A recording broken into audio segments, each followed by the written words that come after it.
ഗണപതി നടയിൽ തേങ്ങയുടച്ച് കെട്ടും കെട്ടി ഇരുമുടിയേന്തി ഹരിഹരസുതനെ ഞങ്ങൾ വരുന്നേ. മനസാവാച ഞങ്ങളുടെ പക്കൽ നിന്നറിയാതുയരുന്നൊരു തെറ്റിന് പൊന്നയ്യപ്പ മാപ്പു തരേണമേ. കരിമല കയറി പേട്ടതുള്ളി പാടിയാടാനായി 18 പടി തൊട്ടു വണങ്ങി അയ്യനെ കാണാൻ. കരിമല കയറി പേട്ടതുള്ളി പാടിയാടാനായി 18 പടി തൊട്ടു വണങ്ങി അയ്യനെ കാണാൻ.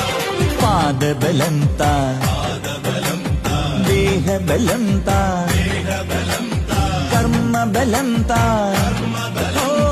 ആത്മബലം താ, പാദബലം താ.